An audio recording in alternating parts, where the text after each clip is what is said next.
بسم الله الرحمن الرحيم.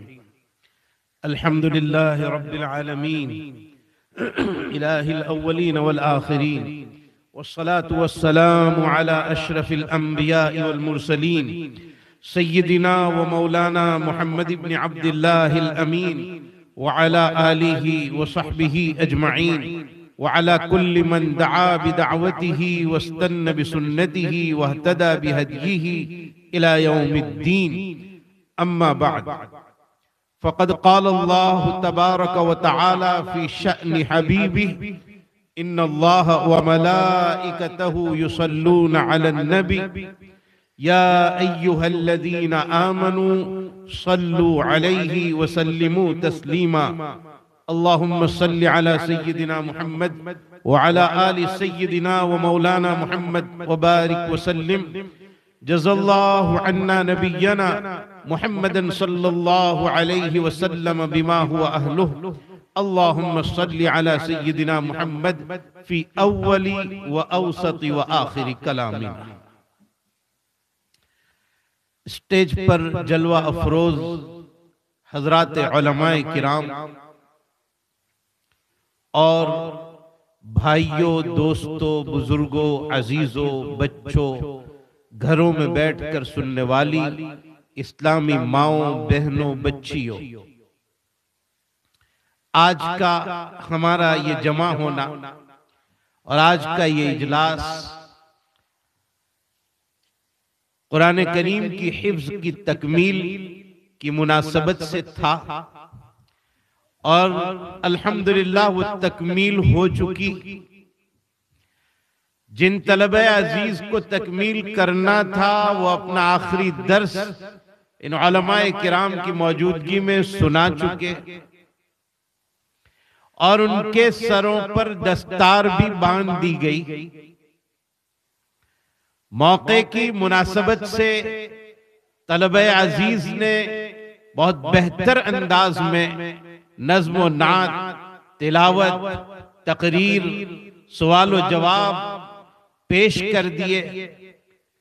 ہمارے نوجوان فاضل قاری انس صاحب نے بہت بہترین انداز میں نظم و نعت بھی پیش کر دی، اور اس مجمع کے مناسبت سے اور آج کے اجلاس کی مناسبت سے جس مضمون کی ضرورت تھی ہمارے مولانا شعیب صاحب دامت برکاتہم العالیہ نے بہت اچھے انداز میں آپ حضرات کے سامنے پیش کر دیا. میں نہیں سمجھتا تھا کہ اس کے بعد بھی کسی بیان کی ضرورت باقی رہ جاتی، تو میں یہ سوچ کر اعلان کے بعد اپنی جگہ سے کھڑا ہوا کہ 5-7 منٹ بول کر اپنی بات کو ختم کر دیں گے.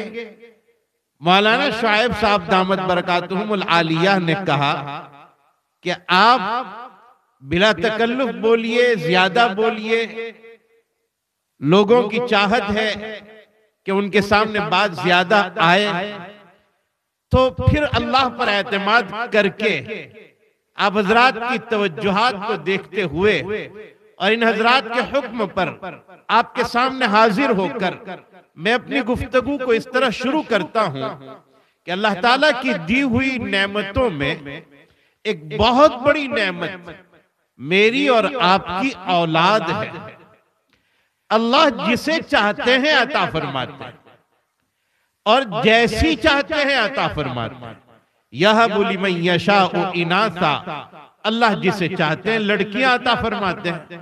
وَيَهَبُ لِمَن يَشَاءُ الذُّكُورَ، اور جسے چاہتے ہیں لڑکے عطا فرماتے ہیں.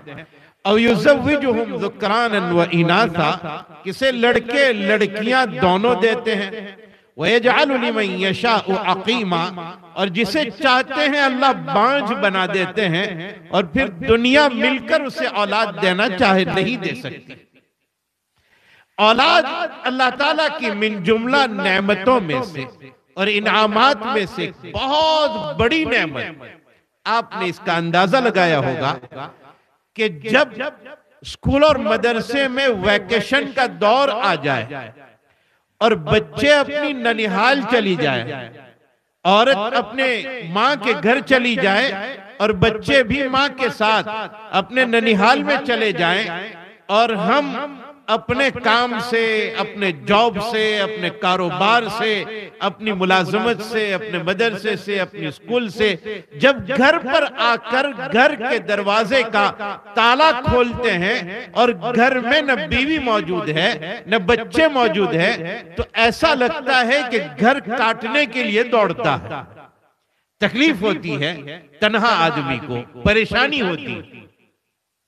تو اولاد اللہ تعالیٰ کی بہت بڑی نعمت اللہ نے ہمیں عطا فرمایا۔ ہماری ذمہ داری بن گئی کہ ہم اپنی اولاد کی نگہداشت کریں، ہم اپنی اولاد کی تربیت کریں۔ مدرسہ، مکتب، استاذ کے حوالے کرنا یہ دوسرے نمبر کا مدرسہ ہے، پہلا مدرسہ ماں کی گود ہوا کرتا ہے۔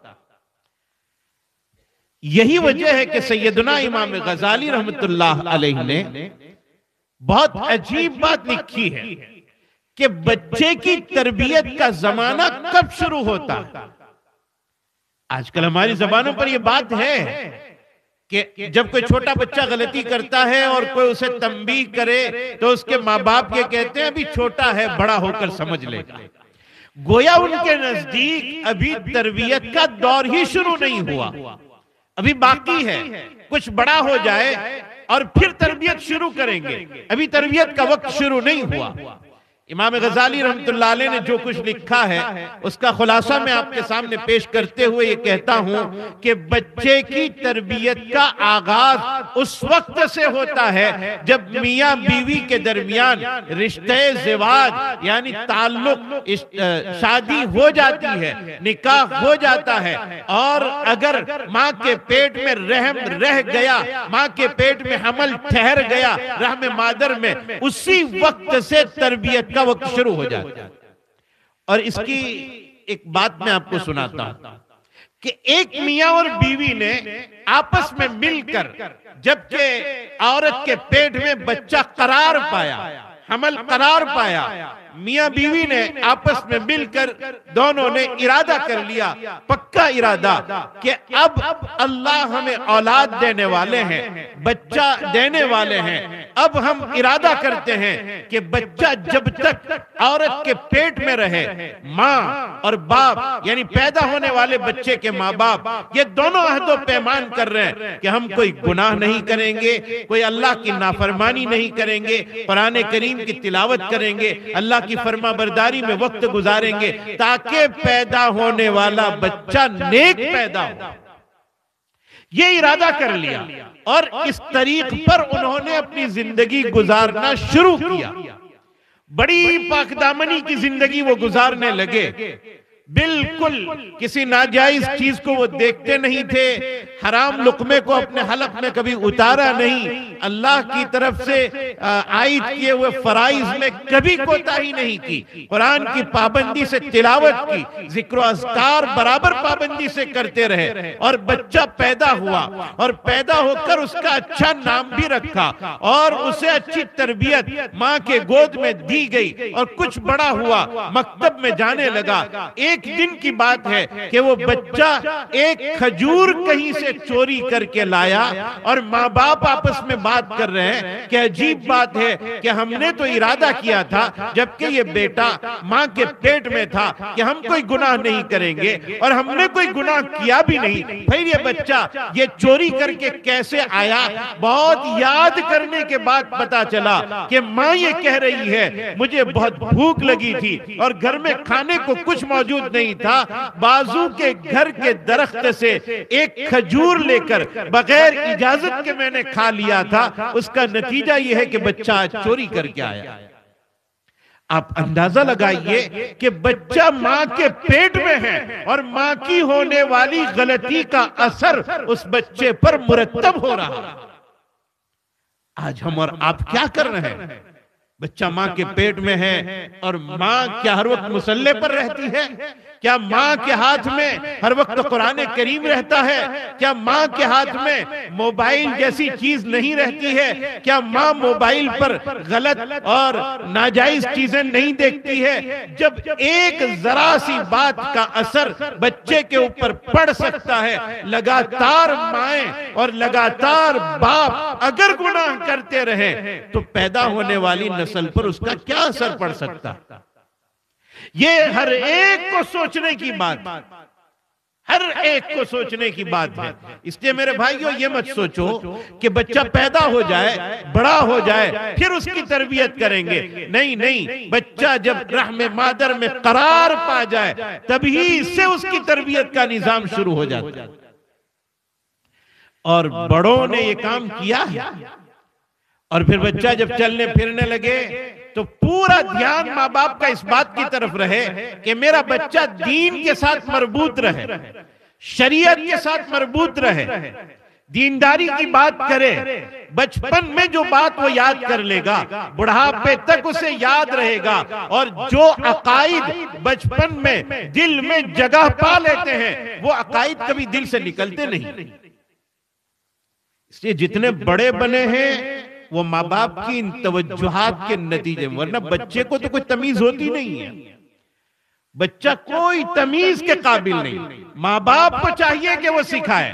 شیخ سعدی رحمت اللہ علیہ نے اپنے حالات میں یہ بات ذکر کی ہے کہ میں بالکل چھوٹا سا بچہ تھا اور میری ماں نے مجھے ایک قیمتی انگوٹھی میری انگلی میں پہنائی، اور میں وہ انگوٹھی پہن کر باہر نکلا، اور باہر کچھ چور قسم کے لوگ مجھے مل گئے اور مجھے یہ کہنے لگے کہ بیٹا یہ تیری انگلی میں کیا ہے؟ کہا انگوٹھی ہے۔ کہا اس کو چکھو۔ میں نے اس انگوٹھی کو چکھا تو وہ چور پوچھ رہا ہے اس کا کوئی ذائقہ تمہیں لگتا ہے؟ اس کی مٹھاس تمہارے زبان پر آ رہی ہے؟ کہا نہیں، اس کی کوئی مٹھاس نہیں آتی۔ کہا ٹھیک ہے۔ پھر وہ چور نے ایک گڑ نکالا، گڑ کی ڈلیا، اور پھر کہا اس کو چکھو۔ شیخ سعدی کہتے ہیں میں نے اسے چکھا، وہ مجھے میٹھا لگا۔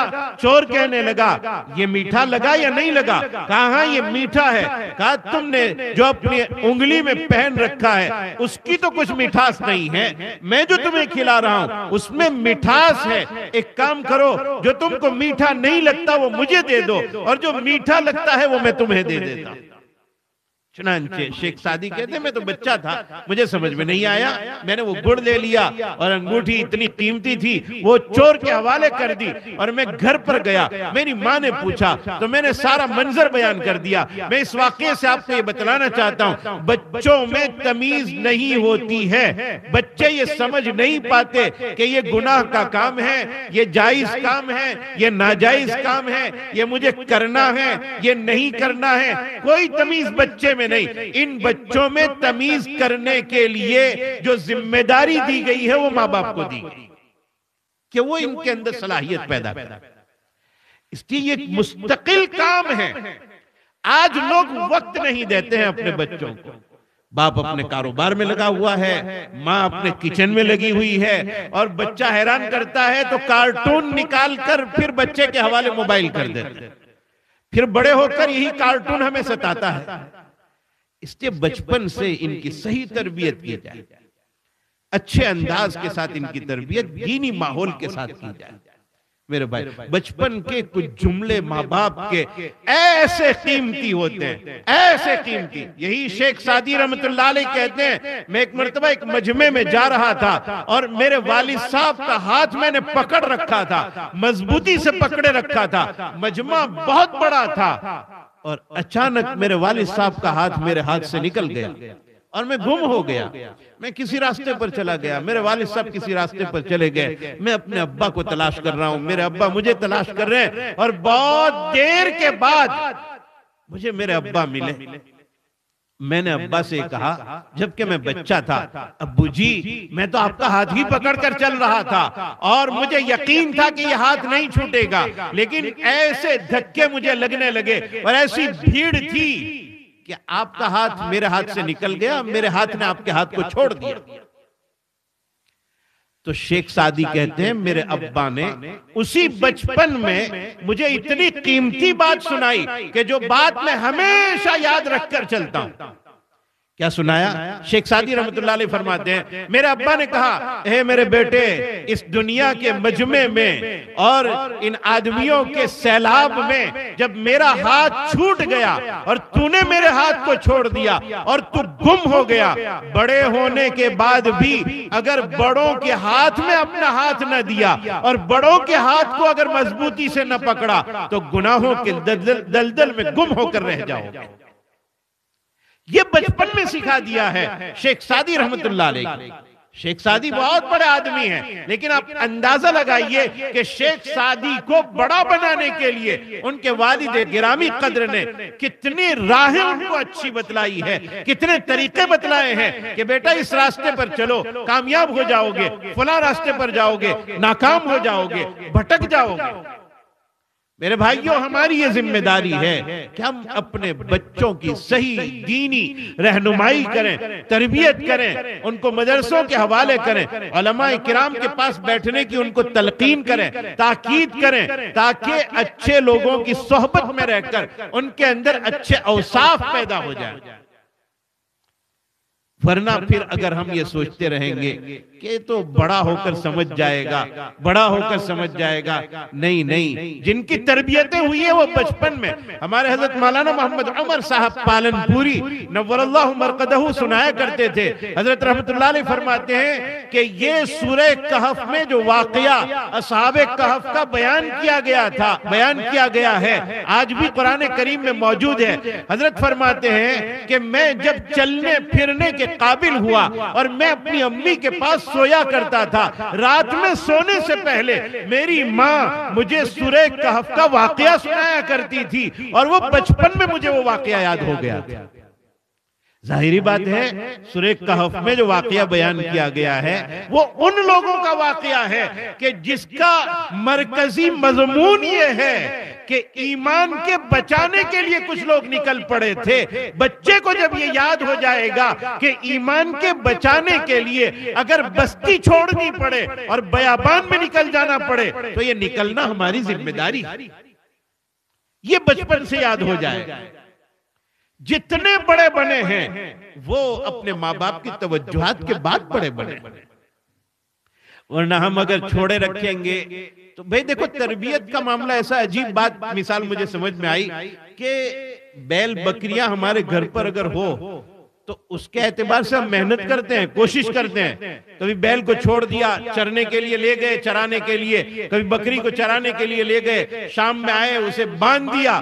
اسے کوئی نہیں سکھاتا ہے کہ یہاں اس طرح بیٹھنا ہے اور پانی پینے کے لیے جاؤ تو اس طرح جانا ہے اور اتنے گھونٹ میں پانی پینا ہے اور گھاس اتنی کھانی ہے اور چارہ اتنا استعمال کرنا ہے، یہ ان کو نہیں بتایا جاتا، اس لیے کہ ان کی تربیت اس انداز کی نہیں ہوتی ہے۔ اگر ہم نے اپنے بچوں کو بھی صبح میں کہیں بھیج دیا، شام میں آ کر وہ لیٹ گئے، اپنے بستر پر سو گئے، ہم نے دن کے احوال معلوم نہیں کیے کہ تو دن میں کہاں گیا تھا، کس کے ساتھ اٹھا بیٹھا تھا اور کس کی صحبت میں تو رہتا ہے، تو نے اپنے استاذ کے پاس کیا سیکھا، تو نے اپنے سکول میں کیا سیکھا، اپنے ٹیچر سے کیا سیکھا۔ اگر ہم یہ معلوم نہیں کرتے ہیں تو ہمارے گھر میں بچوں میں اور بکروں میں کوئی تمیز گویا ہمارے یہاں نہیں۔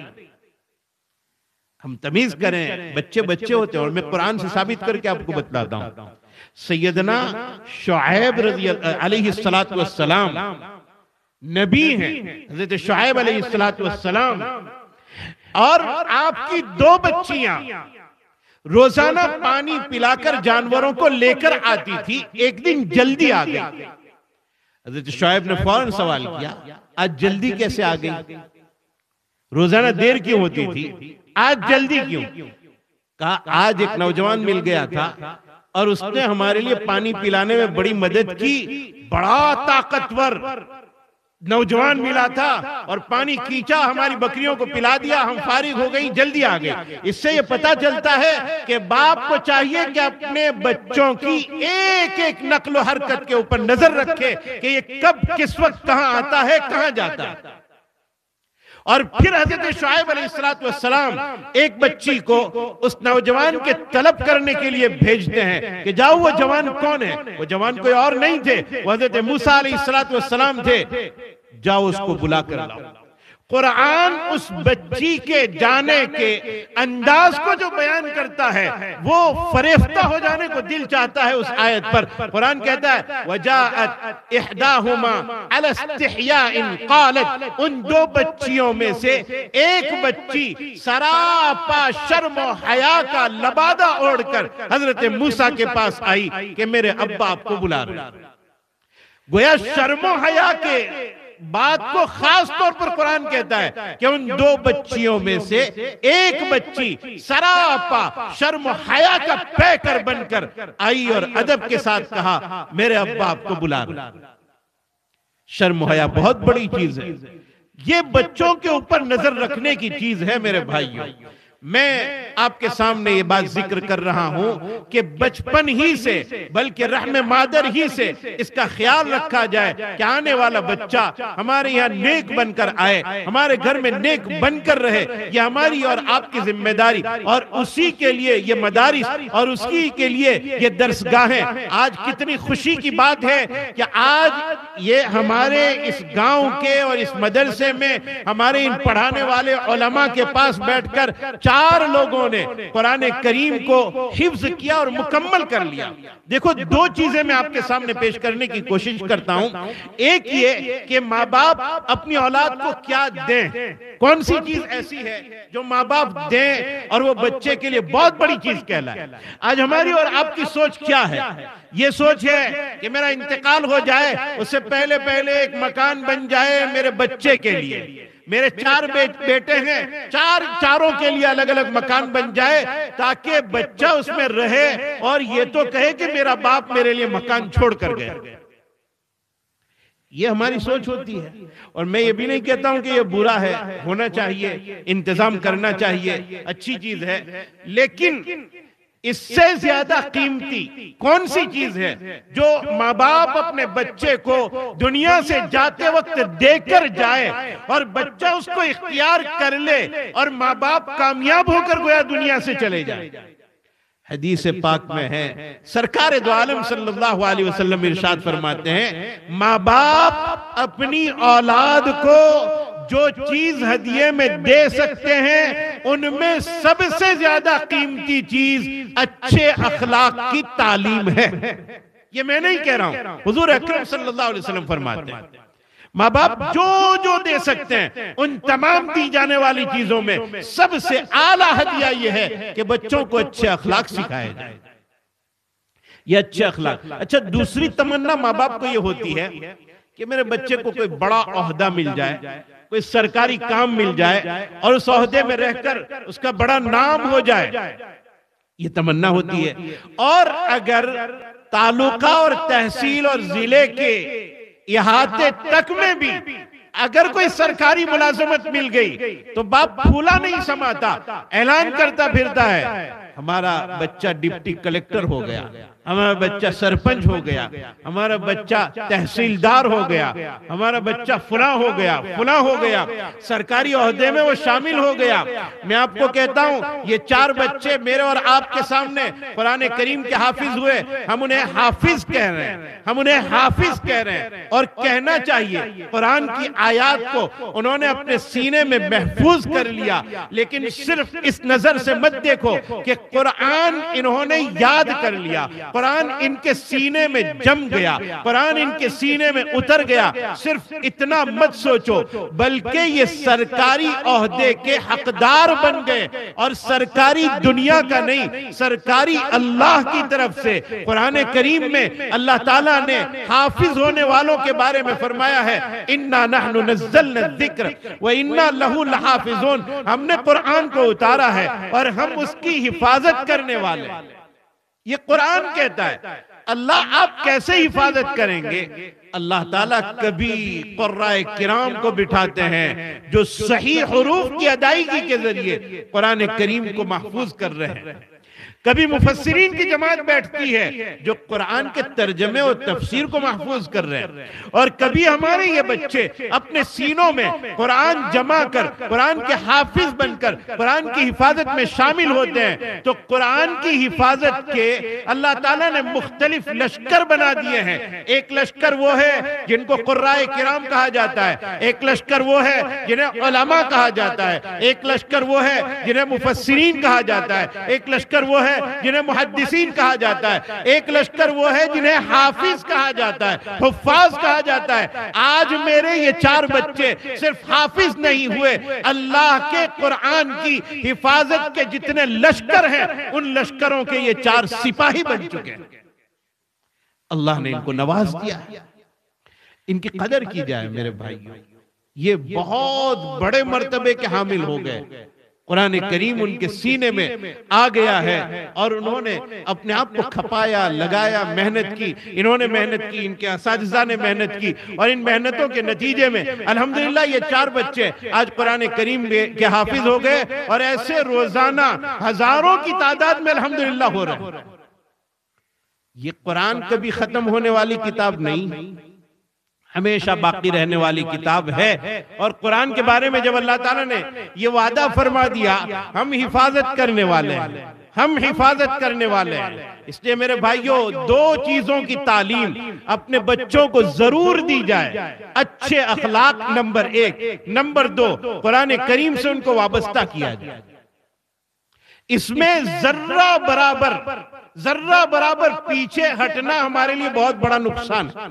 ابھی مولانا شعیب صاحب اپنے اس خطاب میں سنا رہے تھے مولانا علی میاں ندوی رحمت اللہ علیہ کا مقولہ کہ عید کے کپڑے نہ بن سکے کوئی حرج کی بات نہیں۔ ہمارا آپ کا بچہ بیمار ہے اور اس کے علاج کروانے میں کمی رہ گئی، وہ برداشت کیا جا سکتا ہے، لیکن قرآن کی تعلیم میں کمی رہ گئی، یہ برداشت نہیں کیا جا سکتا۔ مکتب کی تعلیم میں کمی رہ جائے، یہ برداشت نہیں کیا جا سکتا۔ یہ نظام ہونا چاہیے ہمارا، بچوں میں شوق پیدا کیا جائے، جذبہ پیدا کیا جائے کہ بچے یہ قرآن ہے، یہ اللہ کا قرآن ہے، یہ اللہ کا کلام ہے، اس کا یاد کرنا ضروری ہے، اس سے وابستہ ہونا ضروری ہے۔ تو انہیں قرآن بھی سکھایا جائے، انہیں اخلاق سے بھی وابستہ کیا جائے۔ آج اخلاق کی تو ایسی مارا ماری ہو گئی ہے کہ بڑوں میں ہی اخلاق نہیں ہے، چھوٹے بچوں کی تو بات بہت درکنار۔ ورنہ ایک دور تھا 1995-96 اپنے بچوں کو اکثر سبق میں ایک بات کہا کرتا ہوں کہ میں جب چھوٹا تھا 1995 سے پہلے کا دور، میں نے بڑی محبتوں کا زمانہ دیکھا، جس میں بڑے بوڑھے آپس میں رات میں عشاء کے بعد ایک دوسرے کے یہاں کبھی بیٹھنے کے لیے چلے گئے، اور پھر وہ فانوس لے کر چھوٹے بچے کو چھوڑنے کے لیے کوئی جا رہا ہے، کوئی اپنے ساتھی کو چھوڑنے کے لیے جا رہا ہے، آپس میں ارتباط تھا، تعلق تھا، محبتیں تھی۔ 96 کے بعد یہ آہستہ آہستہ موبائل وجود میں آیا، اور موبائل میں پھر بھی کام ایک اچھا چل رہا تھا 99 میں 2000 کے سال میں، کہ فون پر اگر کسی کا کال آئے اس پر پیسے کٹتے تھے، یہ تھا تو اچھا تھا۔ پھر آہستہ آہستہ اس میں اور نظام بدلا کہ انکمنگ کال کے اوپر مفت دیا گیا معاملہ کہ بھئی آنے والے کال پر اب پیسے نہیں کاٹے جائیں گے، اور پھر آہستہ آہستہ اور سہولت دی گئی کہ رات میں 12 بجے سے لے کر صبح میں 6 بجے تک اگر بات چیت کرو گے تو 10 ہی پیسے 1 منٹ پر کٹیں گے۔ پھر اور سہولت دی گئی 24 گھنٹے میں اتنا ریچارج کروا لو، کتنی ہی بات کرو 10 پیسے کٹیں گے۔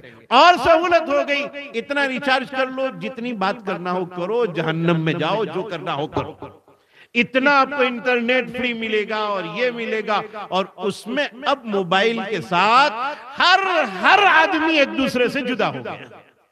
اور میں اگر کہوں، شاید آپ غلط مان سکتے ہیں، آپ نے خود نظارہ کیا ہوگا، ہر شخص اپنے اپنے گھر کو دیکھے، رات میں گھر میں ایک طرف ماں بیٹھی ہے، ایک طرف باپ بیٹھا ہے، اور ان کے 4 بچے ہیں، چاروں الگ الگ کونے میں بیٹھے ہیں، اور ہر ایک کے ہاتھ میں الگ الگ موبائل ہوتا ہے، ہر ایک جدا جدا ہو چکی، محبتیں ختم ہو چکی۔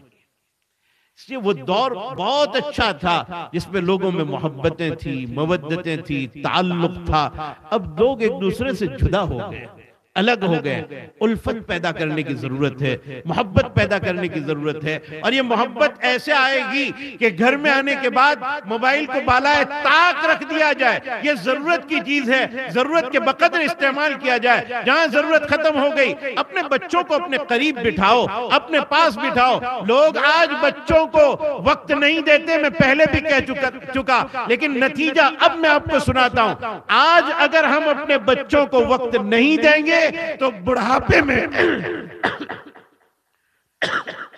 آج اگر ہم اپنے بچوں کو وقت نہیں دیں گے تو بڑھاپے میں ان سے وقت کی پھر امید مت رکھ. باپ بیچارہ بڑا بڑھا ہو گیا اور وہ یہ تمنا رکھتا ہے کہ بچے مجھے وقت دے, میرے پاس بیٹھے. تو ہم نے بھی اپنے بچوں کو وقت نہیں دیا ہے. ہاں, شریعت نے متعین کیا ہے کہ ماں باپ کی خدمت کرو, ضروری ہے ماں باپ کی خدمت کرو, لیکن ہم نے اپنے بچوں کی صحیح تربیت نہیں کی. میرے بھائیوں, کیا ہم نے اور آپ نے یہ نہیں دیکھا کہ بچہ جب چھوٹا ہوتا ہے اور ہر بات وہ تسلیم کرتا ہے, ہر بات وہ مانتا ہے, اور ہم نے اس وقت اس کو منایا نہیں. جب کچھ بڑا ہونے لگا اور نافرمانی کے الفاظ اس کی زبان پر آنے لگی تو باپ کبھی کسی سے شکایت کرتا ہے, ماں کبھی کسی کے پاس تعویذ دینے جاتی ہے, میرا بچہ میری بات نہیں مانتا, میرا بچہ بڑا شریر ہو گیا, لگتا ہے کسی نے جادو کر دیا. کسی نے جادو نہیں کیا, ہم نے اس کی صحیح تربیت نہیں کی. اچھے اخلاق ان کو سکھائے جائے, اور اس کے لیے اچھے اخلاق پہلے اپنے اندر پیدا کیے جائیں. سرکار دو عالم صلی اللہ علیہ وسلم کی سیرت کی تعلیم اپنے گھروں میں ہونی چاہیے. آپ صلی اللہ علیہ وسلم کی سیرت, آپ صلی اللہ علیہ وسلم کے اخلاق, آپ کے کردار, آپ کے اپنے بچوں کے ساتھ معاملات, نواسوں کے ساتھ معاملات, آپ کے اپنے پڑوسیوں کے ساتھ معاملات, آپ کے اپنے عام لوگوں کے ساتھ معاملات, حتیٰ کہ آپ کے غیر مسلمین کے ساتھ کے معاملات, سارے کتابوں میں لکھے پڑے ہیں, لیکن ہم پڑھتے نہیں ہیں اسے. وہ تعلیم ہمارے سامنے آ نہیں رہی. اب صلی اللہ علیہ وسلم نے کیا معاملہ, یہ اسلام الحمدللہ ہم تک جو پہنچا ہے وہ حضور کے اخلاق کے نتیجے میں پہنچا ہے. یہ تلوار کے زور پر نہیں پہنچا. صفانہ نامی ایک عورت, حضور صلی اللہ علیہ وسلم اپنے گھر سے نکلے اور کچھ قیدی عورتیں آئی ہوئی تھی. آپ صلی اللہ علیہ وسلم اپنے گھر سے نکلے, ایک عورت کھڑی ہو گئی اور کھڑی ہو کر کہنے لگی, حضرت مجھے آپ سے کچھ کہنا ہے. کہا کہیے. کہا میرا باپ ہلاک ہو گیا اور میرا نگہبانی کرنے والا بھاگ گیا, آپ کے لوگوں نے ہمیں گرفتار کر لیا. کہا کیا چاہتی ہو؟ کہا آزاد کر دو. حضور نے فرمایا ہم نے آزاد کیا. یہ کون ہے؟ صفانہ, حاتم طائی کی بیٹی. حاتم طائی زمانے کا سخی آدمی گزرا. وہ بیٹی کہہ رہی ہے ہمیں آزاد کر دیا جائے. حضور نے بہت اعزاز و اکرام کے ساتھ, بہت حفاظتی انتظامات کے ساتھ صفانہ کو روانہ کیا. صفانہ کا ایک بھائی تھا عدی ابن حاتم, وہ لشکر سے نکل کر بھاگ کر شام چلا گیا تھا, سیریا. جب صفانہ وہاں سے نکلی, اپنے گھر پر پہنچی, اپنے بھائی کو تلاش کیا, پتا چلا وہ شام چلا گیا ہے. جب بھائی اور بہن آپس میں مل رہے ہیں تو صفانہ سے بھائی عدی ابن حاتم یہ پوچھ رہا ہے محمد کو تم نے کیسا پایا؟ کہا بہتری اسی میں ہے کہ جا کر ان کی ملاقات کرو. دنیا میں سب سے کامیاب انسان اگر کسی کو دیکھنا ہو تو وہ محمد الرسول اللہ صلی اللہ علیہ وسلم. یہاں حضور نے تلوار نہیں چلائی, حضور نے اخلاق بتلائے, آزاد کر دیا. جاؤ ہم نے تم کو آزاد کر دیا, ہم تم سے کچھ نہیں چاہتے, ہم نے تم کو آزاد کر دیا. اب حاتم طائی کے بیٹے عدی کے دل میں یہ بات آئی کہ ضرور ملنا چاہیے. سواری کا انتظام کیا, مدینہ منورہ پہنچے. عدی ابن حاتم مسجد میں تھے سرکار دو عالم صلی اللہ علیہ وسلم. حضور سے ملاقات ہوئی. کہا کون؟ کہا میں فلاں عدی ابن حاتم. حضور نے ہاتھ پکڑ لیا, کہا چلو میرے ساتھ, اور حضور گھر کی طرف لے گئے. عدی ابن حاتم یہ کہتے ہیں, ابھی وہ مسلمان نہیں ہوئے ہیں, وہ کہتے ہیں راستہ چلتے چلتے ایک بڑھیا راستے میں ملی اور وہ حضور کو راستہ روک کر اپنی فریاد سنا رہی ہے, اپنی تکلیف سنا رہی ہے. اپنا درد سنا رہی ہے اور حضور اطمینان سے وہاں کھڑے کھڑے سن رہے ہیں. عدی ابن حاتم نے دل میں کہا یہ بادشاہ کا کام نہیں ہو سکتا، یہ بادشاہ نہیں ہے، یہ حقیقت میں یہ نبی ہیں. بادشاہ لوگوں کے یہاں راستے میں کھڑے کھڑے کون بات کر سکتا ہے، یہ تو سچے نبی ہی معلوم ہوتے ہیں. عدی ابن حاتم کہتے ہیں پھر وہ بڑھیا جب روانہ ہوئی میرا ہاتھ پکڑا، مجھے گھر پر لے گئے اور حضور نے اپنا گدا نکالا. حضور کا گدا ہمارے گدوں کی طرح نہیں تھا میرے بھائی، حضور کا گدا بھی عجیب تھا. آپ کا ایک چمڑے کا چھوٹا سا گدا تکیہ نما، اور اس کے اندر ہماری یہاں روئی بھری رہتی ہے گدوں میں، وہاں روئی نہیں تھی، کھجور کی چھالیں اندر بھری ہوئی تھی. یہی گدا تھا آپ صلی اللہ علیہ وسلم. ٹاٹ پر آپ نے زندگی گزاری. میرے استاد مکرم حضرت مولانا سید ذوالفقار صاحب رحمۃ اللہ علیہ نے ہمیں بخاری شریف کے سبق میں ایک بات سنائی تھی، وہ یاد آ گئی، وہ بھی میں آپ کو سناتا چلوں. علامہ اقبال رحمۃ اللہ علیہ بہت بڑے شاعر ہونے کے ساتھ ساتھ بہت بڑے وکیل بھی تھے. ایک جگہ انہیں کیس لڑنے کے لیے بلایا گیا تھا اور بہت بڑے آدمی نے آپ کو بلایا تھا، اور رات میں سونے کے لیے اس زمانے کے اعتبار سے بہترین کمرے کا انتظام کیا تھا، جہاں ہوا کا بھی نظم رہے، روشنی کا بھی نظم رہے، اور استنجے کا بھی انتظام کیا تھا، بیت الخلا کا بھی انتظام کیا تھا. اور پھر کوئی تکلیف رات میں آپ کو نہ پہنچ جائے اس کے لیے گیٹ کیپر کا بھی انتظام کیا تھا کہ ایک آدمی آپ کے پاس کھڑا رہے گا رات بھر، آپ کو جو بھی ضرورت ہو وہ پوری کر دے گا. علامہ اقبال رات میں اپنے کمرے میں پہنچے جہاں آپ کو ٹھہرنا تھا، اور بستر پر بیٹھے اور بیٹھ کر فوراً کھڑے ہو گئے. بستر بڑا نرم و نازک تھا، کھڑے ہو گئے، گیٹ کیپر کو بلایا، پوچھا حضرت کیا کام ہے؟ کہا یہاں زمین پر ٹاٹ بچھا دو، میں اس پر سوؤں گا. کہا حضرت آپ بستر پر سو، ہمارا سیٹھ اگر صبح میں دیکھ لے گا کہ آپ ٹاٹ پر سوئے ہیں، اسے اگر پتا چلا تو میری نوکری خطرے میں آ جائے گی. علامہ اقبال نے کہا میں جو کہتا ہوں وہ کرو، تمہیں میری خدمت کے لیے متعین کیا ہے، میں جو کہہ رہا ہوں وہی کرو. ٹاٹ لایا گیا، بچھایا گیا. اس آدمی کو پتا چلا جس نے علامہ اقبال کو دعوت دی تھی کیس لڑنے کے لیے، وہ آدمی آیا، سوال کیا اقبال اتنا نرم و نازک بستر ہم نے تمہارے لیے انتظام کیا تھا، آخر کیا بات ہے کہ آپ نے وہ بستر چھوڑ دیا اور ٹاٹ پر آپ نے رات گزاری؟ اقبال نے جو جواب دیا ہے وہ سونے کے حروف سے دل کی تختی پر لکھنے کے قابل ہے. علامہ اقبال نے کہا یہ بڑا بہترین بستر تھا، لیکن جیسے ہی میں بستر پر بیٹھا میرے ضمیر نے اور میرے دل نے آواز دی اقبال اس نرم و نازک بستر کے قابل اور لائق اگر کوئی شخصیت ہو سکتی تھی تو وہ محمد الرسول اللہ صلی اللہ علیہ وسلم ہو سکتے تھے. حضور نے اپنی زندگی ٹاٹ کے بچھونے پر گزار دی. اقبال تیری کیا مجال ہے کہ تو اس نرم بستر پر اپنی رات کو گزارے؟ میری غیرت نے گوارا نہیں کیا اور میں ٹاٹ کے بستر پر اپنی رات گزار دی. اس کو عشق نبوی کہتے ہیں، اور اس سے پتا چلتا ہے کہ حضور نے کیسے زندگی گزاری. آپ کتابیں دیکھیے، علماء کرام سے معلوم کیجئے، شمائل ترمذی میں حضور اکرم صلی اللہ علیہ وسلم کی زندگی کی ایک ایک بات، آپ کا بچھونا کیسا تھا، آپ بیٹھتے تھے تو کس طرح بیٹھتے تھے، اور آپ کا گھر کیسا تھا، ساری چیزیں اس میں بیان کر دی گئی.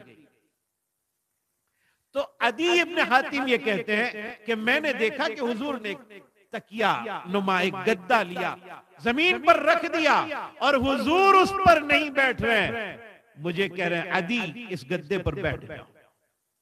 میری ہمت نہیں ہو رہی کہ میں حضور کے گدے پر بیٹھ جاؤں. حضور نے فرمایا بیٹھ جاؤ. حضور نے جب حکم فرمایا اور میں بیٹھا، عدی ابن حاتم کہتے ہیں میں نے دیکھا کہ حضور میرے سامنے زمین کے اوپر بیٹھ گئے، مجھے گدے کے اوپر بٹھایا. یہ اخلاق کے سرکار دو عالم صلی اللہ علیہ وسلم کے، جس کے نتیجے میں غیر مسلمین مسلمان ہو گئے. عدی ابن حاتم صحابی بن گئے. ان اخلاق کو دیکھ کر میرے بھائیو، حضور صلی اللہ علیہ وسلم کے ستانے والوں میں جن لوگوں کے نام ہیں، آپ معلوم کیجئے اکرمہ ابن ابی جہل، ابو جہل کا بیٹا. مکہ جب فتح ہو رہا تھا اور جو لوگ مکہ چھوڑ کر بھاگ رہے تھے، ان بھاگنے والوں میں اکرمہ ابن ابی جہل بھی تھا، اور وہ دور چلا گیا تھا.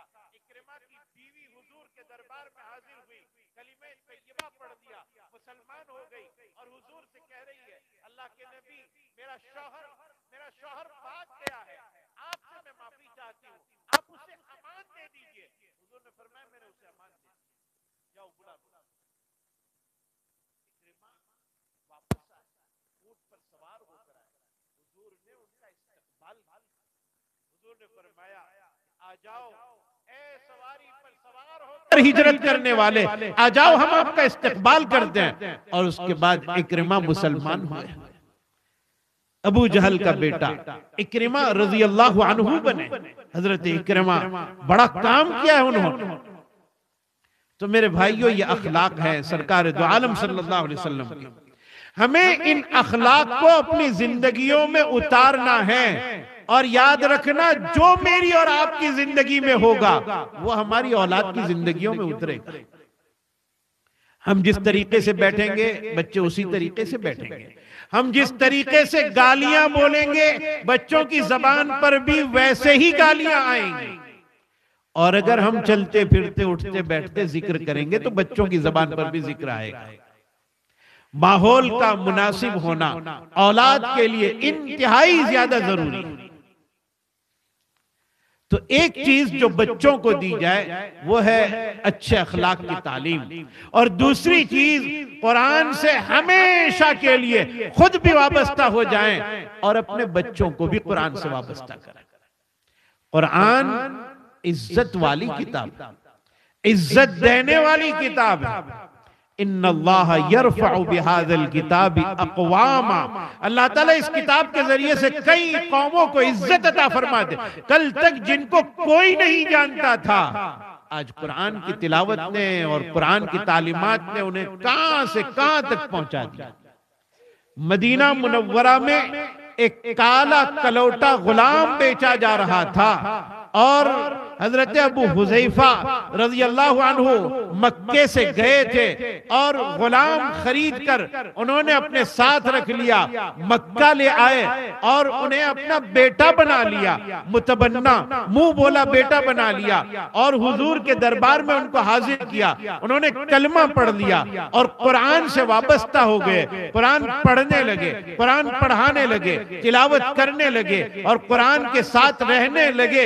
ایک وقت آیا مدینہ منورہ میں قرآن کے معلم بنا کر کسی کو بھیجنا تھا، تو جن لوگوں کو بھیجا تھا ان میں حضرت سالم کو بھی بھیجا تھا۔ ایک وقت تھا کہ مدینے کی گلیوں میں اسی سالم کو غلام بنا کر بھیجا گیا تھا، اور اسی مدینے میں ایک وقت لوگوں نے وہ دیکھا کہ سالم بڑے بڑے صحابہ پیچھے ہوتے تھے اور یہ آگے بڑھ کر امامت کرواتے تھے۔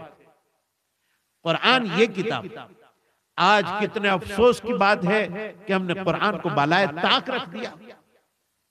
کئی دن گزر جاتے ہیں اور ہمارے ہاتھ میں قرآن نہیں ہوتا۔ قرآن یہ آواز دے رہا ہے اللہ کے بندے کبھی تو میری تلاوت کر۔ قرآن سے ہم کتنے میں ابھی آپ کو تقریباً 10-15 سال پہلے کی ایک بات سناتا ہوں، میں کبھی بھولا نہیں ہوں اس بات کو، بڑی افسوس کی بات۔ یہاں قریب سے سورت ہی سے ایک آدمی کا فون آیا مجھے، اور وہ بڑا دل کو دہلا دینے والی بات۔ اللہ ہماری حفاظت فرمائے، ہمارا حال کہاں تک پہنچ چکا ہے اور ہم قرآن سے کتنے دور ہو چکے ہیں، یہ واقعہ آپ کو بتلائے گا۔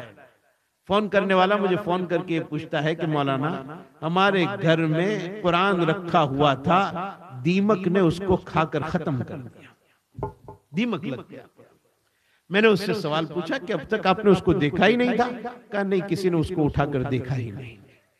یہ حال ہو چکا ہے ہمارا قرآن سے، اور آج ہم یہ شکایت کرتے ہیں حالات بہت ناسازگار ہیں، حالات بڑے خطرناک ہیں۔ تو حالات خطرناک بنتے نہیں ہیں، ہم بنا رہے ہیں۔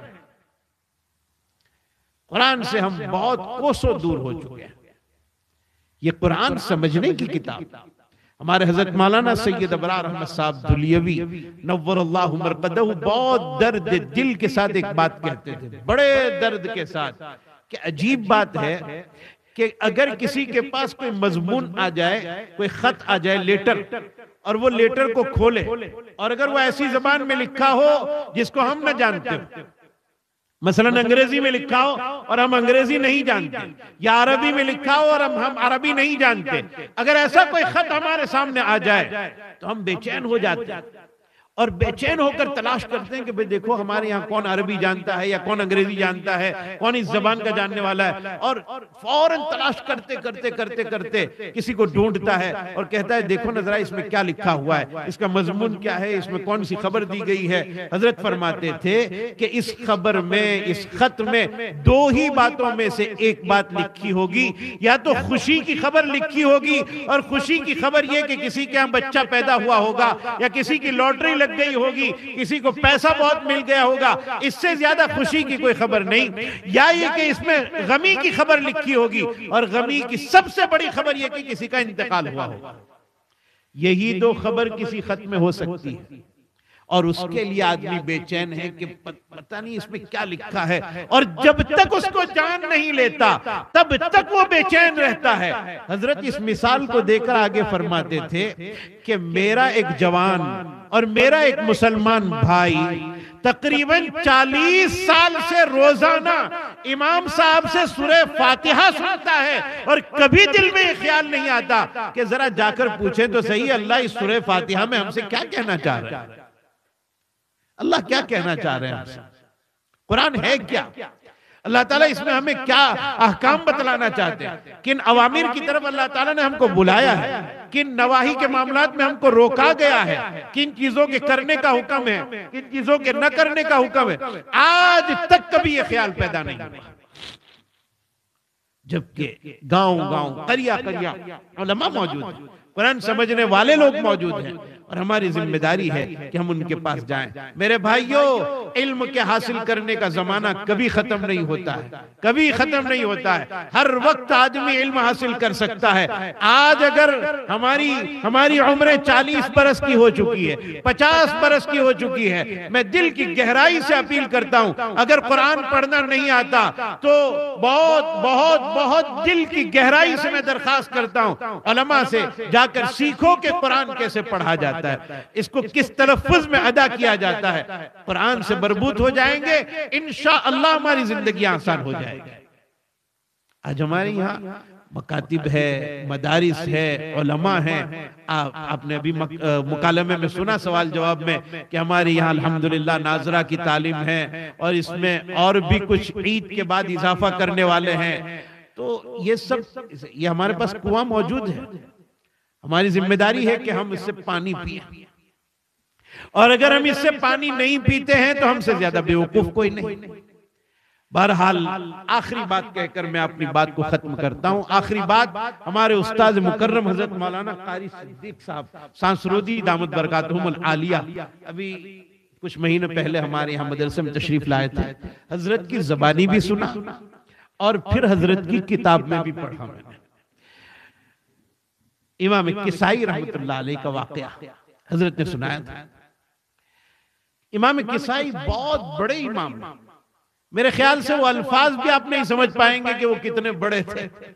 امام کسائی رحمت اللہ کس فن میں کیا کیا مقام ان کو حاصل تھا، لیکن یہ بچپن میں چرواہے تھے، بکریاں چرایا کرتے تھے، اور جب یہ بکریاں چرانے کے لیے جاتے تھے یا جانور چرایا کرتے تھے، اور بالکل بچپن نہیں جوانی کی طرف چلے گئے تھے، اور ایک عورت ایک چھوٹے بچے کو لے کر مکتب میں جا رہی تھی، اور وہ بچہ اپنی ماں سے ہاتھ چھڑانا چاہ رہا تھا کہ امی مجھے نہیں پڑھنے جانا ہے،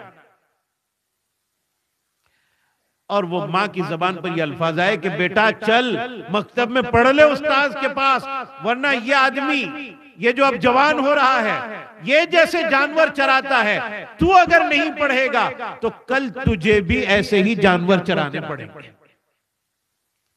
تو وہ جو جانور چرانے والے تھے کسائی، انہیں یہ خیال آیا کہ اچھا میری مثال جہالت میں دی جا رہی ہے، لوگ میرے بارے میں یہ کہہ رہے ہیں کہ ان کی طرح تجھے بھی جانور چرانے پڑیں گے۔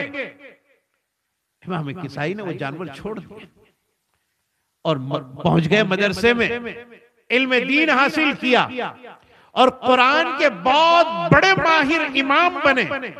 آج تک امامت میں ان کا نام، بہت بڑا مقام اللہ تعالیٰ نے انہیں عطا فرمایا۔ ان تک کوشش کی انہوں نے، محنت کی، اور قرآن کے لیے اپنے آپ کو ہمیشہ کے لیے گویا وقف کر دیا۔ نتیجہ کیا نکلا؟ امام کسائی کا جب انتقال ہو گیا اور جب انہیں قبر میں دفن کر دیا گیا اور کسی نے خواب میں دیکھا، امام کسائی رحمت اللہ علیہ کو پوچھا اللہ تعالیٰ نے آپ کے ساتھ کیا معاملہ کیا؟ کہ اللہ تعالیٰ نے مجھے معاف تو فرما ہی دیا، لیکن قبر میں نبی اکرم صلی اللہ علیہ وسلم کی زیارت نصیب فرمائی، ملاقات ہوئی حضور اکرم صلی اللہ علیہ وسلم سے، اور حضور نے مجھ سے پوچھا کہ تم کسائی ہو؟ کہا ہاں میں ہی کسائی ہوں۔ کہا قرآن سناؤ۔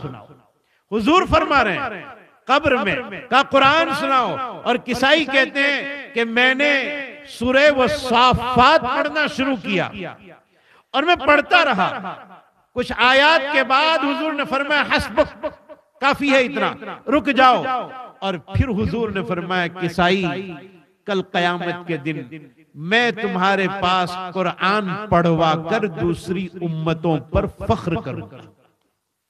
یہ کوئی معمولی بات ہے، یہ قرآن کے ذریعے سے حاصل ہوتا ہے۔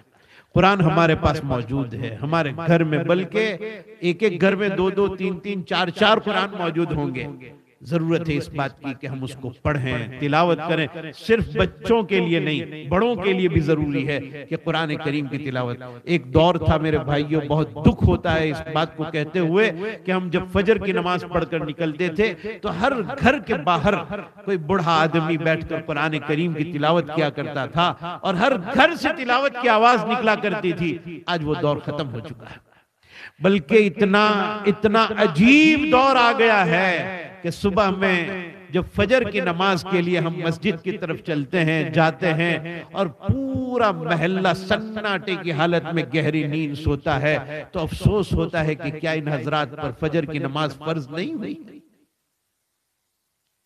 اب کون سے حالات کا ہم انتظار کر رہے ہیں، اور کون سے حالات کا ہم انتظار کر رہے ہیں کہ جب وہ آ جائیں گے تب ہم نماز شروع کریں گے؟ بہت دکھ کی بات ہے، بڑے افسوس کی بات ہے میرے بھائیوں۔ ورنہ لوگ یہ اگر یہ کہیں کہ حکومت کی طرف سے حالات، نہیں، حکومت نے کبھی نہیں کہا ہے کہ شادیوں میں فضول خرچی کرو، حکومت نے کبھی نہیں کہا ہے کہ فجر کی نماز پڑھنے کے لیے مت جاؤ، حکومت نے کبھی نہیں کہا ہے کہ روزے مت رکھو۔ یہ ہمارا اپنا قصور ہے، ہمارے اعمال بگڑتے ہیں، حالات کھڑے ہوتے ہیں۔ میرے بھائیوں، بہرحال میں نے جو کچھ باتیں آپ کے سامنے ذکر کی وہ یہ کہ اولاد ایک بہت بڑی نعمت ہے جو اللہ تعالیٰ نے ہمیں عطا فرمائی۔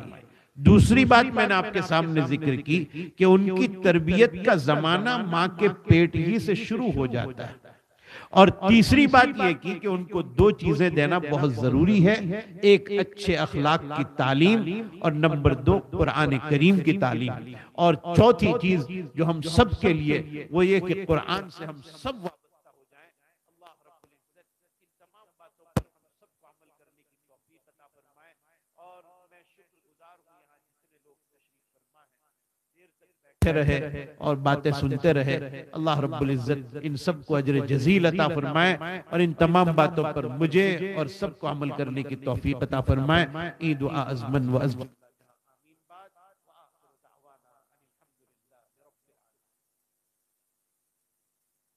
دعا سے پھر ایک بات تمام سامعین حضرات کا دل کی گہرائیوں سے شکریہ ادا کرتا ہوں کہ آپ تمام تشریف لائے اور دل تک بیٹھے رہے۔ اللہ ہمارے بیٹھنے کو قبول فرمائے۔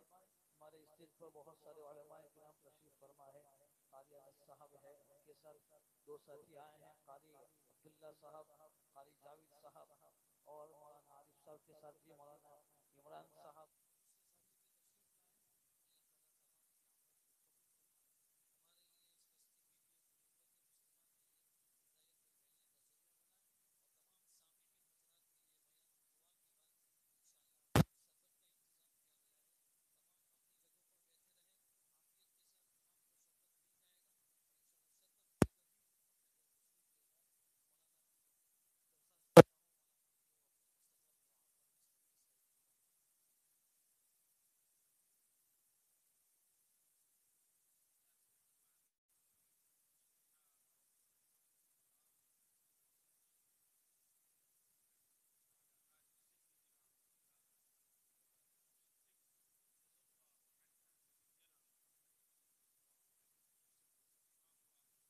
اللهم علی سیدنا في أول وأوسط وآخر كلامنا لا إله إلا الله الحليم الكريم سبحان الله رب العرش العظيم والحمد لله رب العالمين نسألك موجبات رحمتك وعزائم مغفرتك والغنيمة من كل بر والسلامة من كل إثم لا تدع لنا ذنبا إلا غفرته ولا هما إلا فرجته ولا دينا إلا قضيته ولا مرضا إلا شفيته ولا حاجة من حوائج الدنيا والآخرة هي لك رضا إلا قضيتها يا أرحم الراحمين۔ اے اللہ ہم آپ کے گنہگار بندے آپ کے دربار میں معافی کی بھیک مانگنے کے لیے حاضر ہوئے ہیں۔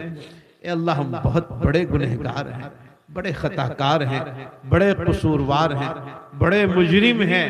اے اللہ اقرار کرتے ہیں کہ ہم گنہگار ہیں، آپ معاف فرما دیجئے۔ اے اللہ معاف فرما دیجئے۔ قرآن کریم پڑھا گیا ہے، 4 بچوں نے قرآن حفظ کیا ہے اور قرآن کے ختم پر آپ دعائیں قبول فرماتے ہیں۔ اے اللہ اس گھڑی کی لاج رکھ لیجئے، ہمیں معاف فرما دیجئے، ہمیں قرآن سے وابستہ کر دیجئے۔ اے اللہ ہمیں قرآن پڑھنے والا بنا دیجئے، تلاوت قرآن عطا فرمائیے، حلاوت قرآن عطا فرمائیے، عشق قرآن عطا فرمائیے، عظمت قرآن عطا فرمائیے، فہم قرآن عطا فرمائیے، محبت قرآن عطا فرمائیے۔ اے اللہ ہمیں قرآن سے ایسا عشق اور ایسا والہانہ تعلق نصیب فرما دیجئے کہ قرآن کی تلاوت کے بغیر ہمیں چین نہ پڑے۔ اے اللہ جو محبت آپ نے قرآن کریم کی ہمارے اکابرین کے دلوں میں عطا فرمائی تھی، ہمیں بھی نصیب فرما دیجئے۔ اے اللہ ہمیں بھی عطا فرما دیجئے۔ اے اللہ ہمیں قرآن پڑھنا نصیب فرما دیجئے۔ الہ العالمین ہمارا زندگی کا بہت بڑا مرحلہ بہت لایانی میں گزر گیا ہے۔ اے اللہ پتہ نہیں زندگی کی شان بنایا ہے، اے اللہ انہیں عالم بھی بنا دیجئے۔ اے اللہ ان کے ماں باپ کے حق میں اسے قبول فرما لیجئے، ان کے استاذوں کے حق میں اسے قبول فرما لیجئے، اور اے اللہ ہم سب کے بچوں کو قرآن کا حافظ بنائیے۔ اے اللہ قرآن کی قدر کرنے کی توفیق عطا فرمائیے۔ اے اللہ مدارس دینیہ کی حفاظت فرمائیے، مراکز اسلامیہ کی حفاظت فرمائیے۔ اے اللہ خانقاہوں کی حفاظت فرمائیے۔ اے اللہ حرمین شریفین کی حفاظت فرمائیے۔ اے میرے اللہ، اے اللہ ہم میں سے بہت سے لوگ ایسے ہیں کہ جن میں سے کسی کے ماں باپ کا انتقال ہو گیا ہوگا، یا کسی کے ایک کا انتقال ہو گیا ہوگا، یا اللہ جس کا بھی انتقال ہوا ہو، کسی کی ماں کا انتقال ہوا، کسی کے باپ کا، اے اللہ انہیں معاف فرما دیجئے۔ اے اللہ ان کی مغفرت فرما دیجئے۔ اے اللہ ان کے درجات بلند فرما دیجئے۔ اور اے اللہ جن کے ماں باپ زندہ ہیں یا کوئی ایک زندہ ہو، اے اللہ ان کی قدر کرنے کی توفیق عطا فرمائیے۔ اے اللہ امت مسلمہ کے مرحومین کی مغفرت فرما، امت مسلمہ کے بیماروں کو شفاء عاجلہ قائمہ دائمہ مستمرہ عطا فرما، امت مسلمہ کے مقروضین کے قرضوں کی ادائیگی کا غیبی انتظام فرما۔ اے اللہ امت مسلمہ میں جتنے بچے بچیاں جوان ہو چکے ہیں، اے اللہ انہیں بہتر جوڑے نصیب فرما، ان کی رکاوٹوں کو دور فرما۔ اے اللہ امت بہت پریشان ہے، ہر ایک کی پریشانیوں کو دور فرما۔ اے اللہ امت پر مظالم ڈھائے جا رہے ہیں، امت مسلمہ پر مظالم ڈھائے جا رہے ہیں، اے اللہ اب ظالم کے ہاتھ کو روک لیجئے۔ اے اللہ ظالم کے ہاتھ کو روک لیجئے، اور اے اللہ مسلمان مظلومین کی مدد فرمائیے۔ اے اللہ مدد فرمائیے، اے اللہ مدد فرمائیے۔ مولا ہم کمزور ہیں، ہمارا امتحان مت لیجئے، ہم کمزور ہیں، ہم نہیں کامیاب ہو پائیں گے۔ اے اللہ آخرت کا منظر ہوگا جہاں ہر کوئی حاضر ہوگا۔ اے اللہ آپ کا کرم ہے، آپ نے گناہوں پر ستاری کی چادر ڈال رکھی ہے، اے اللہ اسے کبھی مت ہٹائیے گا۔ اے اللہ اس کو ملک الموت کے سامنے بھی مت ہٹانا، اے اللہ منکر نکیر کے سامنے بھی مت ہٹانا، اے اللہ محشر میں حضور کے سامنے بھی مت ہٹانا، ہمارے رشتہ داروں کے سامنے بھی مت ہٹانا۔ اے اللہ تیرے آقا، اے اللہ تیرے نبی اور ہمارے آقا سرکار دو عالم صلی اللہ علیہ وسلم نے بیان فرمایا ہے کہ اللہ اللہ قیامت میں ایک آدمی کو بلائے گا اور کہے گا تو نے گناہ کیا تھا، اور وہ بندہ قبول کرے گا، اور پھر کہے گا اللہ کہ تو نے گناہ کیا تھا، اور وہ بندہ قبول کرے گا، اور اللہ آپ یہ فرمائیں گے جا میں نے تیرے تمام گناہوں کے بدلے میں نیکیاں دے دی، جا تو جنت میں چلا جا۔ اے اللہ ہمارے ساتھ ایسا معاملہ کر لینا، اے اللہ ہمارے ساتھ ایسا معاملہ کر لینا، اے اللہ ہم سے کوئی سوال مت پوچھنا، ہم نہیں کامیاب ہو پائیں گے، ہم نہیں جواب دے پائیں گے، ہمارے پاس کوئی سجدہ نہیں ہے جو آپ کے دربار میں پیش کیا جا سکے۔ اے اللہ اپنا فضل فرما، معاف فرما دے، اپنا کرم فرما، معاف فرما دے، اپنا رحم فرما، اور اللہ معاف فرما دے۔ ہمارے پاس کچھ نہیں ہے، تیرے نبی نے بیان کیا ہے 70,000 لوگ جنت میں بغیر حساب کتاب کے جنت میں جانے والے ہیں، اے اللہ، اور دوسری روایتوں میں ہے ہر 1000 کے ساتھ ہزاروں لوگ ہوں گے۔ اے اللہ ان بے حساب جانے والوں میں کسی کونے میں ہم مجرموں کو بھی شامل کر دینا، اور اللہ بغیر حساب کے ہم کو جنت میں پہنچا دینا۔ اے میرے اللہ ہم سب گنہگار ہیں، مجرم ہیں، عاصی ہیں، پاپی ہیں، آپ سے بھیک مانگ رہے ہیں۔ اے اللہ اس موقع پر ہم یہاں جتنے لوگ بیٹھے ہیں سب کے دلوں کی جائز تمناؤں کو پورا فرما، گھروں میں بیٹھ کر ہماری مائیں بہنیں بچیاں ان کے دلوں کی تمناؤں کو بھی پورا فرما۔ اے اللہ ان حفاظ کو قبول فرما، اور باقی جو لوگ قرآن پڑھ رہے ہیں ان کے پڑھنے کو قبول فرما، پڑھانے والوں کے پڑھانے کو قبول فرما، ماں باپ کی محنتوں کو قبول فرما، اور اللہ ہم سب کو اپنے بچوں کو دیندار بنانے کی توفیق عطا فرما۔ اے میرے اللہ جو مانگا عطا فرما، جو مانگنے سے رہ گیا نصیب فرما۔ سرکار دو عالم صلی اللہ علیہ وسلم نے جتنی بھلائیاں مانگی ہے ہم مانگتے ہیں عطا فرما، اور آپ صلی اللہ علیہ وسلم نے جن جن شرور و فتن سے پناہ چاہی ہے ہم پناہ چاہتے ہیں، حفاظت فرما۔ اے اللہ ہماری ان ٹوٹی پھوٹی دعاؤں کو محض اپنے فضل و کرم حبیب پاک صلی اللہ علیہ وسلم کے صدقے میں قبول فرما۔ جزا اللہ عنا نبینا محمد صلی اللہ علیہ وسلم بما هو اہلہ۔ سبحان ربک رب العزت عما یصفون، وسلام علی المرسلین، والحمد للہ۔